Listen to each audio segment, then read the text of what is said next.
प्रत्येक व्यक्ति का अपना अपना कर्तव्य है। श्रावक का अपना कर्तव्य, मोक्ष मार्ग के दो पहिए हैं, एक श्रवण है तो एक श्रावक है। जहाँ श्रवण उपदेश देकर श्रावक को मोक्ष मार्ग पर लगाता है, तो वहीं श्रावक श्रवण को आहार आदि दान देकर उनके मोक्ष मार्ग में सहयोगी बनता है। यदि श्रावक ना हो तो साधु परिचर्या कौन कराएगा? क्योंकि साधु के लिए तो कह दिया ना, आरम सारम सबका त्याग करना है। जब त्याग करने का बात करते तो बना के भी नहीं खा सकते, तो कमा भी नहीं सकते, तो फिर कौन देगा उनको? श्रावक देगा। तो श्रावक नहीं होगा तो श्रवण नहीं होगा, श्रावक होगा तो श्रवण होगा, और श्रवण नहीं होगा तो श्रावक बनेगा कौन? उपदेश कौन देगा? और उपदेश नहीं देंगे तो पता कैसे चलेगा कि कौन सी चीज त्याग करने योग्य है, कौन सी चीज वस्तु ग्रहण करने योग्य है, क्या हमारे लिए हितकर है, क्या हमारे लिए हितकर है। जैसे कि रेगिस्तान में आप जाओ, वहां कोई रास्ता नहीं होता, रेगिस्तान में कोई रास्ता नहीं दिखाई देता, चारों तरफ एक सा दिखाई देता है। तो वहां पर जब मार्ग दिखाई नहीं देता तो आपको बताने वाला कोई नहीं रहता, तो आप कहां जाओगे? जहां चल दोगे आप समझोगे यही मार्ग है, क्योंकि वहां तो चारों तरफ आपको पैर के निशान दिखाई देंगे, चारों तरफ पैर। आप सोचोगे हम पैर के निशान देख देख के चले, कोई गया हुआ तो भैया, तो वहां तो जहां देखोगे तुम, क्योंकि वहां कोई रास्ता ही है ही नहीं है। जब कोई रास्ता बना नहीं है तो जिसको जहां मर्जी हुई वो वहां चल दिया। किसी कोई पूरब में गया, कोई पश्चिम में गया, कोई उत्तर गया, कोई दक्षिण गया, ईशान में, मतलब 8 दिशाओं में तो पैर के निशान दिखाई दे रहे, क्योंकि कोई नियत रास्ता नहीं है। और जहां पर रास्ता नियत होता है तो आदमी फिर इधर उधर नहीं जाता, वो अपने रास्ते पे चलता है। भैया यही रास्ता है, फिक्स है, दिखाई दे रहा है, बना हुआ रास्ता है। तो यदि श्रावक को बताने वाले श्रवण ना हो कि मोक्ष मार्ग का रास्ता क्या है, प्रभु तो मौन रहते हैं, प्रभु से वास्ता क्या है, गुरु तुम बोलते हो बता दो रास्ता क्या है। इस मोक्ष मार्ग का रास्ता जो भगवान ने प्राप्त किया उसे बताएगा कौन? क्योंकि भगवान तो बताने आ नहीं रहे। अब पंचम काल में कोई समूषण लगा नहीं है कि यहां पर जाके हम दिव्य ध्वनि में सुने आएंगे मोक्ष मार्ग का रास्ता क्या है। शास्त्र बोलते नहीं है, भगवान है नहीं है जो बता दें। प्रतिमाएं तो अचेतन है, वो तो पाषाण है, वो क्या बोलेंगी? शास्त्र में लिखा हुआ है लेकिन शास्त्र स्वयं बोलते नहीं है। शास्त्र बोलते हैं क्या? शास्त्र बोलते नहीं है। अब बचा कौन जो हमें राह पर दिखा सके, सच्ची राह बता सके, सही मार्ग पर लगा सके? तो अब सिर्फ गुरु ही बचे हैं जो आपको सही मार्ग पर, ये आपके प्रेरक निमित्त हैं। 2 प्रकार के निमित्त होते हैं, एक उदासीन निमित्त होते हैं और एक प्रेरक निमित्त होते हैं। उदासीन निमित्त मतलब जिन्हें कोई मतलब नहीं है, आप करो तो करो, नहीं करो तो नहीं करो। जैसे रोड पर लगा हुआ साइन बोर्ड, उसने कहा दाएं मुड़ो, उस पर लिखा था दाएं मुड़ो, स्पीड 80 की करो, स्पीड 40 की करो, आगे स्कूल है स्पीड कम करो, स्पीड बेकार है आगे स्पीड कम करो। उसने बस वहां पर लिखा हुआ है, वो आपकी स्पीड कम करा नहीं रहा है। वो स्पीड बेकार स्पीड कम करा रहा है क्या? जो लिखा हुआ है लिमिट 40, उससे आपकी स्पीड कम हो रही है क्या लिखे होने से? वो तो बस आपको साइन दिखा रहा है। फिर उदासीन निमित्त है, आप कम करना चाहो तो करो, नहीं कम करना चाहो तो मत करो, तुम्हारी मर्जी। वो जबरदस्ती आपको पकड़कर आपकी स्पीड कम नहीं करा रहा है, उदासीन निमित्त है। लेकिन गुरु आपको प्रेरक निमित्त हैं, प्रेरणा देते हैं, नहीं भाई ऐसा नहीं करोगे तो आप दुर्गति में प्राप्त हो जाओगे। यदि आप अपने धर्म का पालन नहीं करोगे, क्या है आपका धर्म पता है आपको? आपका धर्म क्या है? श्रावक का धर्म क्या है?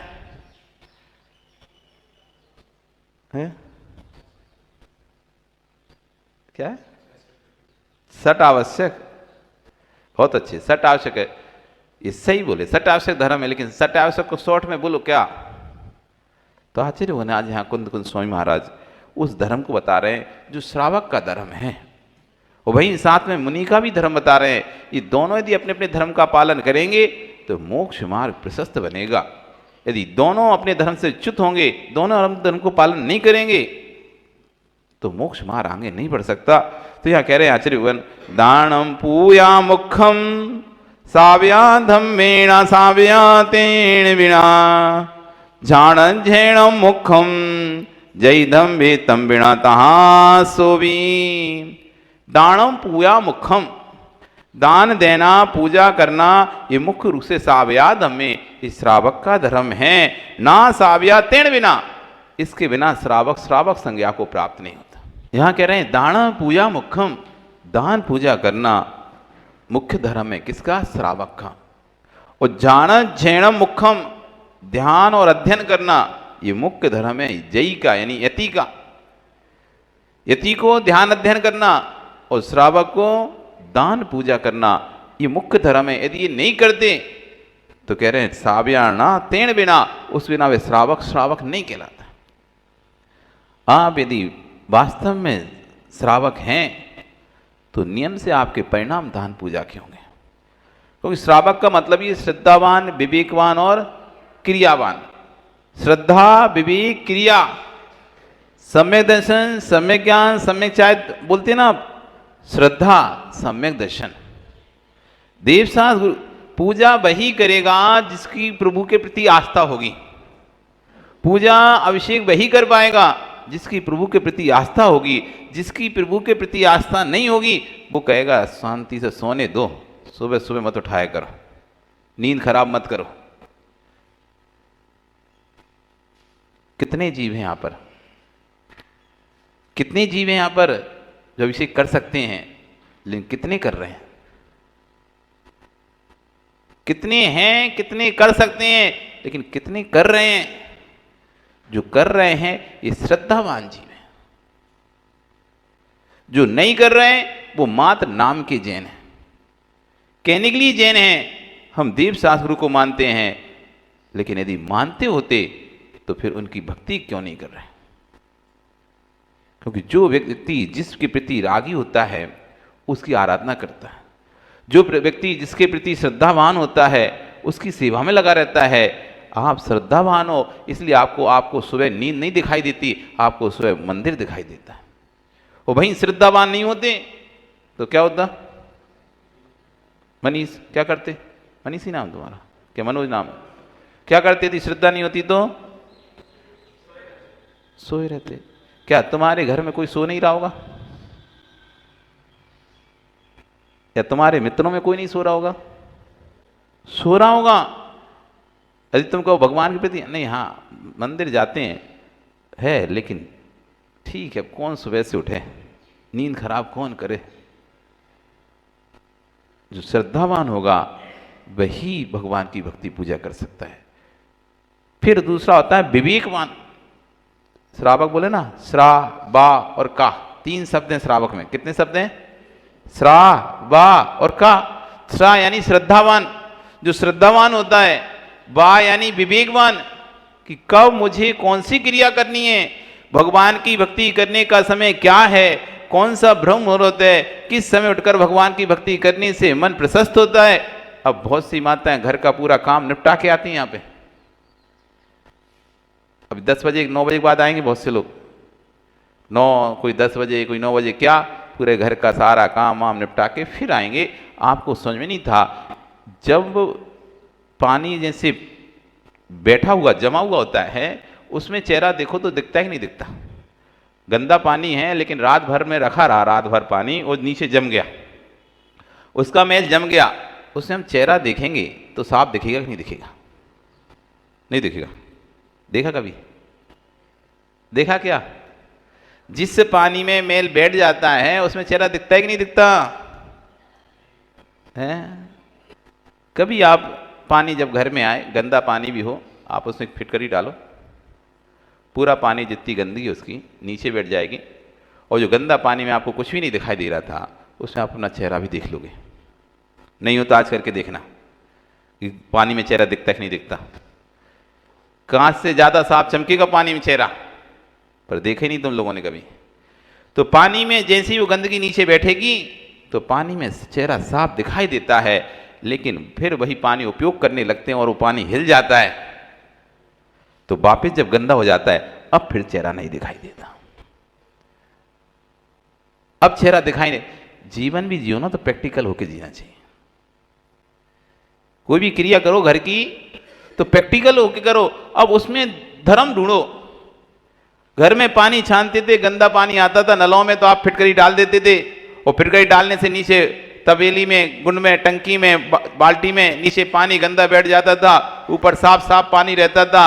आप उस साफ पानी को उपयोग कर लेते थे, गंदा बाद में फेंक देते थे, क्योंकि बाद में, और धीरज से उसको उपयोग करके, क्योंकि बाद में हिल जाएगा तो फिर इसमें उपयोग का काम का नहीं रहता था।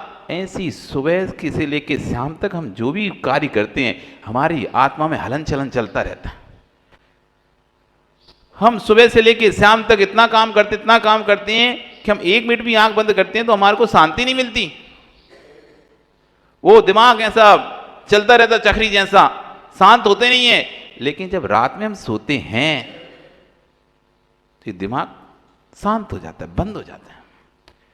जब दिमाग चलता रहता है ना रात में भी, तो नींद नहीं आती व्यक्ति को। कभी ऐसा निकला रात जिसमें रात भर नींद नहीं आई हो? पड़े तो रहे बिस्तर पर, आंख तो बंद रही, लेकिन नींद नहीं आई। क्यों? दिमाग चल रहा था, कुछ ना कुछ चल रहा था। ऐसा लगता था हम सब सोते सोते भी लगता है जग रहे थे, पूरी रात जगे।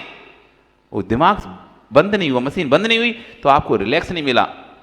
तो जैसे दिन भर का जो हम कार्य करते हैं उससे हमारा दिमाग एकदम चक्री जैसा घूमता रहता है, रात में वो हम अपना स्विच बंद करते हैं उस दिमाग का, शांति से सोते हैं। तो सोते हैं तो जितने भी संकल्प थे, विकल्प थे, वो बैठ जाते हैं। जैसे कि पानी में मिट्टी नीचे बैठ जाती है ना रात भर में, ऐसे वो सारे संकल्प विकल्प हमारे बैठ जाते हैं रात भर में। अब सुबह जैसी प्रातः होती है, वो संकल्प विकल्प हमारे बैठे हुए हैं सारे।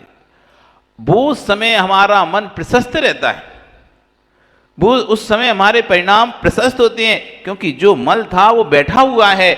ऐसे समय में जब यदि हम भगवान की भक्ति पूजा करेंगे तो हमारा मन अधिक लगता है। इसलिए आचार्यों ने कहा कि ब्रह्म मुहूर्त में उठ के सबसे पहले भगवान के पास जाओ, क्योंकि वो बाद में पानी हिल जाएगा ना। अब तुम सोचो तो 9 बजे जाएंगे, 10 बजे तक जाएंगे, 8 बजे तक जाएंगे, 11 बजे तक जाएंगे, तो फिर घर में किलकिल हो गई, घर में बातचीत हो गई, घर के काम 5-6 में लग गए, फिर वही मशीन चालू हो गई। अब मशीन चालू हो गए, अब घर आए तो चिंता लगी है, इतने उनको जाना है, इतने खाना बनाना है, इतने नाश्ता बनाना है, बेटे को जाना है, स्कूल जाना है, टिफिन लगाना है, सारी चिंताएं की मशीन चालू। जो प्रतिदिन का रूटीन था, व्यापार खोलना है, दुकान खोलना है, उससे बात करनी है, इससे बात करनी है, रूटीन को चालू हो गया और मशीन वापस चालू हो गए। अब आपका मन शांत नहीं हो सकता। अब आप शांति से भगवान की पूजा नहीं कर पाओगे, शांति से दर्शन नहीं कर पाओगे। दर्शन करते करते भी आपके दिमाग में रखा, अरे देर नहीं हो जाए, वहां जल्दी पहुंचना है। चढ़ाओगे चावल इधर, फेरोगे माला इधर, लेकिन नजर रहेगी घड़ी पर। लेट ना हो जाऊं, लेट ना हो जाऊं, क्योंकि आप एक प्रोसेस, आपका पानी हिल चुका है, आपका पानी मटमैला हो चुका है। अब वापिस अब आपके शांत होने 24 घंटे लगना है।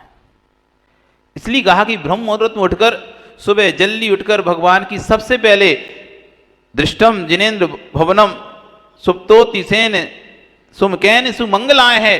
सोकर उठकर सबसे पहले कोई मंगलभूत वस्तु है तो भगवान का श्रीमुख है। यदि पूरा आप चाहते हैं कि पूरा दिन आपका मंगल में निकले, आप चाहते हैं कि पूरे दिन आप खुश होकर रहें, पूरे दिन आपका किसी प्रकार की उदासी ना हो, तो कहते हैं सुमंगल वस्तु को सबसे पहले देखो। किसको देखो? मंगल वस्तु को सबसे पहले देखो। इसलिए तो मंगल कलश स्थापित करवाए जाते थे। विधानों मंगल कलश क्यों रखवाए जाते हैं? ये मंगल कलश रखने से कोई पैसा नहीं बढ़ता।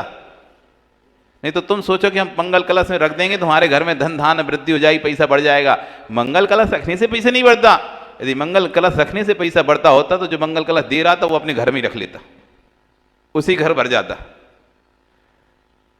मंगल कलश से पैसा नहीं बढ़ता, लेकिन मंगल कलश क्यों रखना पड़ता है? क्यों? इसलिए हर व्यक्ति को विधान आदि के मंगल कलश लेके रखना चाहिए अपने पास, क्योंकि वो मंगल कलश हम सुबह से उठ के भगवान के पास नहीं आ पाएंगे, तो सबसे पहली नजर हमारी उस मंगल कलश पे जाना चाहिए।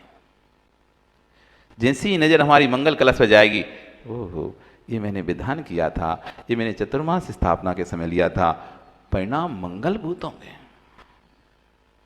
परिणाम प्रशस्त होंगे, परिणाम अच्छे होंगे। इसलिए अपने घरों में मंगल कलश रखना चाहिए विधान आदि के, कि उनको देखकर हमारे परिणाम मंगलभूत हो जाए। सुप्तोति तेन सुमकेन सुमंगलाय, सोकर उठें तो किसी पापी का चेहरा ना देखूं, ऐसी भावना भाया करो। मैं जब सुबह सोकर उठूं तो किसी पापी का चेहरा ना देखूं, सामने भगवान प्रभु का चेहरा देखूं, मंगल कलश देखूं, उसके बाद फिर देखूं दूसरे का चेहरा, क्योंकि मैं अपना पूरा दिन मेरा मंगल में बीते। और सबसे पहले दैनिक क्रियाओं से मुक्त होकर, स्नान आदि क्रियाओं से, शुद्धि आदि क्रियाओं से मुक्त होकर सबसे पहले भगवान के दर्शन करने आना चाहिए। क्योंकि हम सबसे पहला काम कौन सा करते हैं? विनोद जी, आप बाहर जाएं कहीं भी तो आपको 5-6 काम हैं, तो आप सबसे पहले कौन सा वाला काम करोगे? मनीष, कौन सा करोगे सबसे पहले काम है जो सबसे जरूरी होगा? कौन सा काम संदीप सबसे पहले करोगे? जो सबसे जरूरी काम है। आप बाहर गए हो कहीं भी, 4-5 काम, व्यापार के काम से आप बाहर गए, तो आप व्यापार काम जब बाहर गए तो सबसे पहले कौन सा काम निर्णय कैसे करेंगे कि इन 5 कामों में पहले कौन सा काम करना है? आपके पास 24 घंटे हैं तो आप सोचोगे सबसे पहले ये काम करना है, भला इसके लिए मुझे 24 घंटे भी लग जाए तो कोई दिक्कत नहीं है, पर ये काम सबसे महत्वपूर्ण काम है, तो आप पहले उसको लिस्ट में डालोगे। यदि वो काम 4 घंटे में हो जाता है, अब बचे आपके पास 18 घंटे, तो आपको दूसरा काम होगा। आप सोचा भले 18 घंटे लग जाए, लेकिन ये दूसरा काम पहले करना है। यदि वो भी 4 घंटे में हो जाता है तो आपके पास फिर 16 घंटे बचते हैं, तो आप तीसरे काम को देखते हैं। तीसरे काम भले 16 घंटे लग जाए, लेकिन तीसरा काम करना है मुझे। तीसरा भी 4 घंटे में हो जाता है तो आपके पास 12 घंटे, तो आप दिमाग में लगाते हो चौथा काम मुझे करना है, चाहे 12 घंटे लग जाए, 5वां काम हो नहीं हो, लेकिन चौथा काम तो करके ही जाना है। आप उसको करते हो, फिर उसमें 4 घंटे लग जाते हैं, फिर आप देखते हो अब 5वां काम, अब आपके पास 8 घंटे हैं। आप सोचते हो चलो ये तो करने ही करने, अब 6वां काम होगा नहीं होगा, लेकिन इस काम को करेंगे। मतलब जो काम आपके लिए सबसे महत्वपूर्ण होता है, आप पहले वो कार्य करते हैं। तो आपको सबसे महत्वपूर्ण कार्य क्या है? झाड़ू लगाना, गाड़ी साफ करना, मोबाइल चलाना, क्या है? कि भगवान की भक्ति करना। सुबह से आप स्वयं निर्णय करें अपना कि मुझे सबसे महत्वपूर्ण, जैसे कोई श्रावक, कोई व्यक्ति सबसे महत्वपूर्ण कार्य को सबसे पहले करता है, तो मेरे लिए सबसे महत्वपूर्ण क्या है?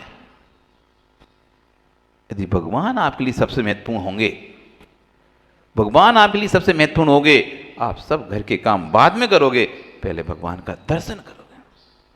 यदि भगवान महत्वपूर्ण नहीं है तो आप कहो पहले ये काम करूं, फिर उसके बाद मंदिर जाऊंगा। क्योंकि आपको जो काम सबसे महत्वपूर्ण होगा, आप पहले वही काम करोगे। यदि आपको भगवान सबसे अधिक महत्वपूर्ण है तो आप सबसे काम छोड़ के भी ये सब काम बाद में। अभी पानी मेरा बैठा हुआ है, अभी पानी मेरा बैठा हुआ है, मन मेरा शांत है, विकल्पों से रहित हो चुका है, इसलिए अभी सबसे पहले भगवान की भक्ति पूजा करूंगा, फिर उसके बाद गृहस्थी कार्य में लगूंगा। क्योंकि यहां तो संकल्प विकल्प होने ही हैं, नियम ही है। जैसे ही मैं घर के किचन में पहला पैर रखूंगा, दुकान में जैसे ही पहला पैर रखूंगा, अनेक प्रकार के लेन देन, फोन, ये वो सब आना शुरू हो जाएंगे। इसका लेना, उसका देना, यहाँ उठाना, वहां उठाना, ये ऑर्डर, वो ऑर्डर, सारे प्रकार के विकल्प चालू हो जाएंगे। इसलिए दुकान बाद में, खाते उठा के बैठने का काम बाद में, फोन अटेंड करना बाद में, सबसे पहले भगवान की भक्ति करके तब आप कहलाएंगे विवेकवान।